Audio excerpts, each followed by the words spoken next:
Shulam and Brocha, Parshas Vayigash. Let me start with the Aish Kodesh. Was renowned for the travels throughout all the small villages in the area that he lived in, the Carpathian Mountains, where there was, in these little villages, there was so many simple, sweet Eden living there, etching out the life. And he sought to give them hope. He sought to give them a connection to the Irish, to the community, and in this his very special way, his warmth, his understanding, he brought thousands back to a sense of belonging to Klal Yisrael. There was nothing, absolutely nothing, that would stop him from reaching those neshamas, except for just one thing. He would never enter a village if it didn't have a church steeple. So the Chassidim wondered why the absence of a non-Jewish house of worship would be an obstacle for the Rebbe's going to visit. So when he was asked, the tzaddik would explain that if a village or a community didn't even have a church, then it was obviously a godless community, and hence a dangerous place for Yidden, both physically and spiritually, obviously. This is way back then. Well, researchers have recently shown that Britain is becoming increasingly a godless society, with more than half of the population now describing themselves as having no religion.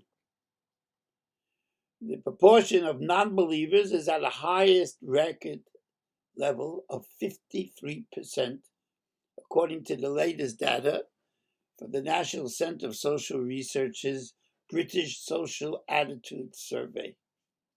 53%. So what do we do now? Where do we go? Where's the next stop? Do we have to move away? Isn't it enough that we have our moistus and our shuls? That should be the safety place. How much of the secular world drips into our daily lives? How is this affecting us in real terms? So what?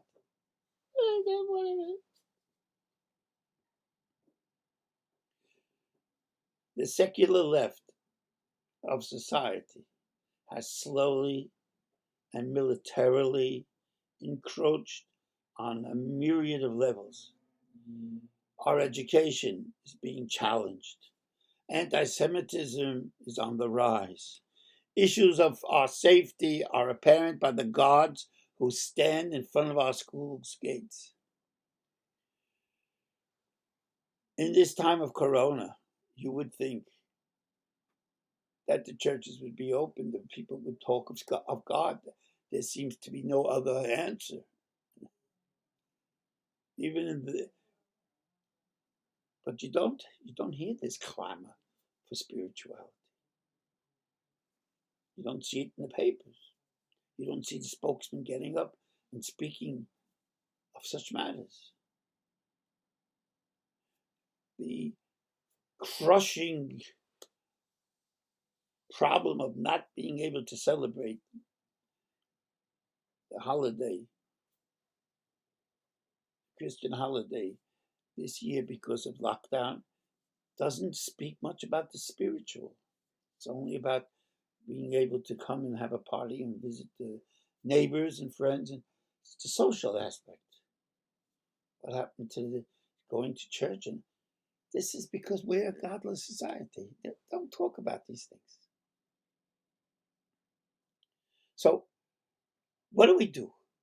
We're in Golis. So what do we do in Golis? Parshas Vayigash. We find Yosef Hatzadik giving advice to his brothers.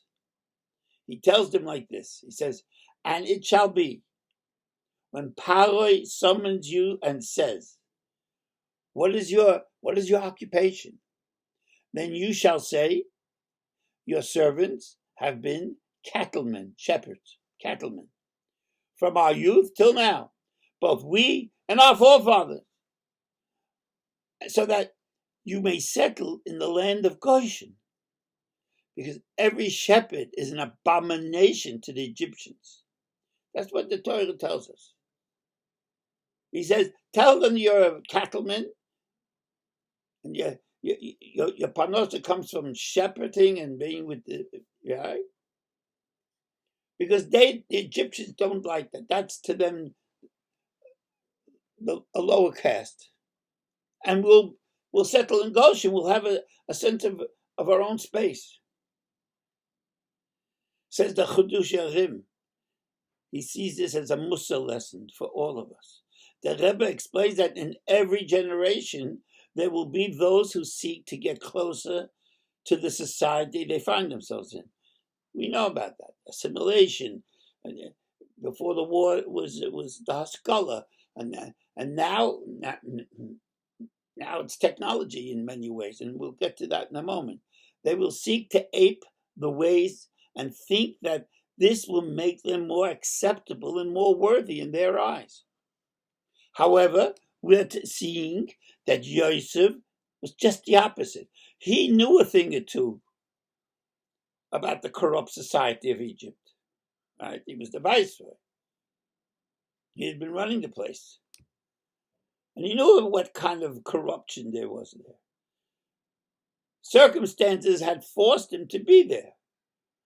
And now he was giving first-hand advice to the mishpacha, to the family. He counsels his brothers to distance yourselves by telling Paroi that you're shepherds, because Egyptians can't abide such a trade, and they'll stay well away from you.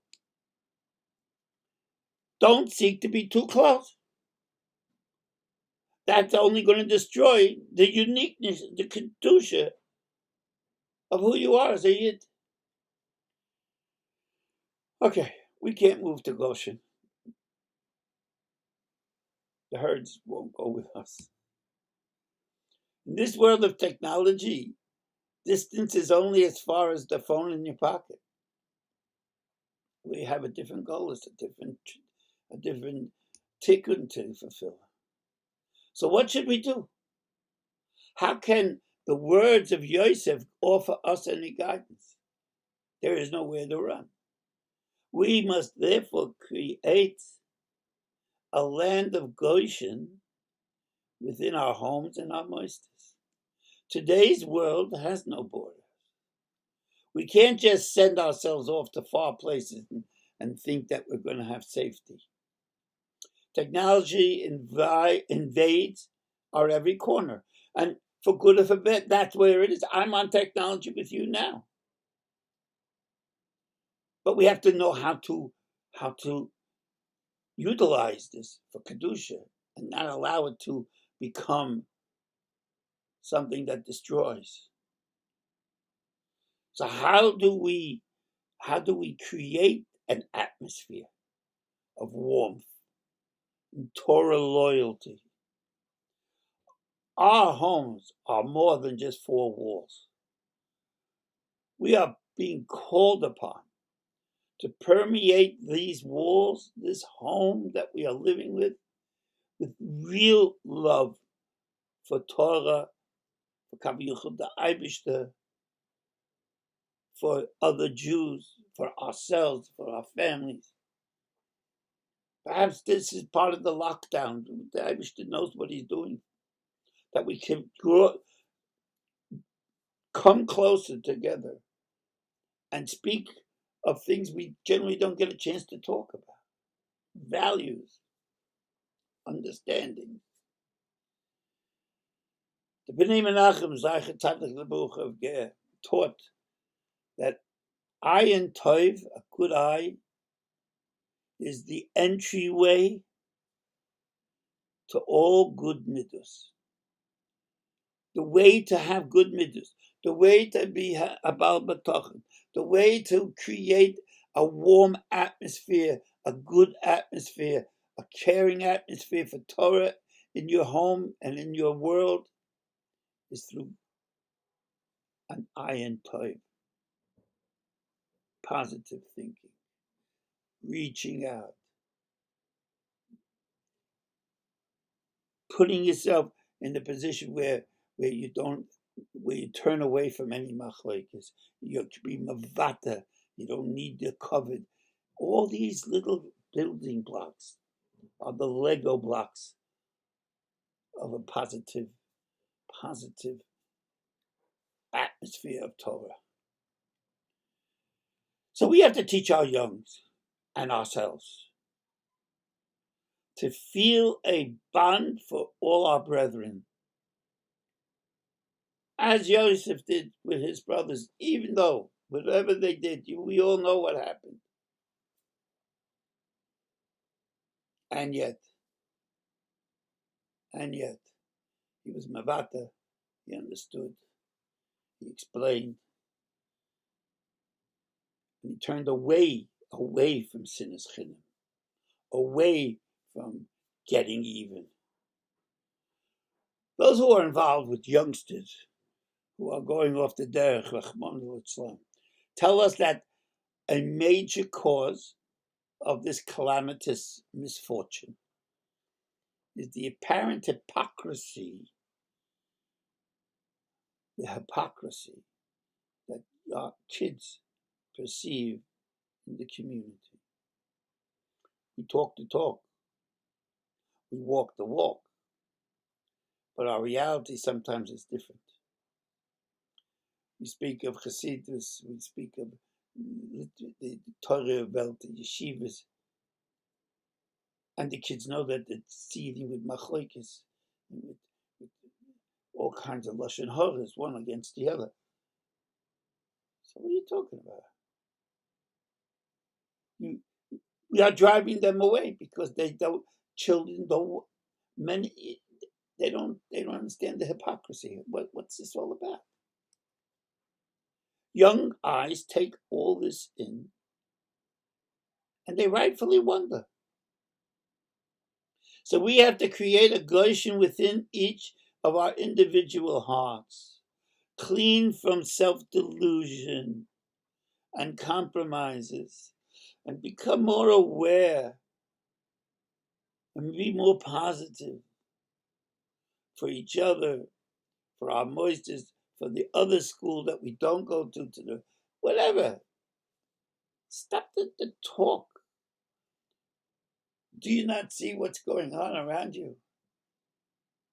This is all caused by our own sinas chinam.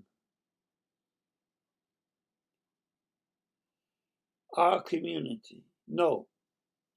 Actually, we ourselves must take stock in our inner precincts and discover who we are and what we want. This golus is severe because it pretends to draw us closer with a culture that allows everything but offers numbingly emptiness instead. We each make compromises that our young see as being false and two-faced. I know it sounds harsh, and I usually don't talk this way, but the matzav is at a dangerous state, and we need to take action. We all have difficulties in this world of constant weighing up of our options. Yidden, we need to know the secret of Goshen. That place that creates a border that will keep us from losing our identity and flooding our kindlech with false notions and convoluted understanding of what we are. at the reading matter that we all, from a magazine, the Torah magazine, call them what the print press, advertisements for things that, especially now where people are worried about parnosa, that they'll have a job tomorrow. And we're talking about making chasnas in Dubai, or saw an advertisement just earlier. They took over a whole recreation center in New York for Nittelnacht, the night before the Christian holiday. We should all go and enjoy ourselves. They're not using it, so we should have a good time. This is what we're doing. Come on, let's rock and roll. What's the matter with you? The world that is Mitzrayim mocks at what is holy and wholesome. They've given us up. They've given up the whole thing. They make fun. It's not there. It's not even on their agenda anymore. Our task is to create illumination through a true sense of purpose. We could do this because every generation faces its own goals and its own Goshen and its own need. And we have all the previous generations who vouchsafe our ability to rise up higher than all of this. Just stand fast with joyfulness and pride and create a Goshen within.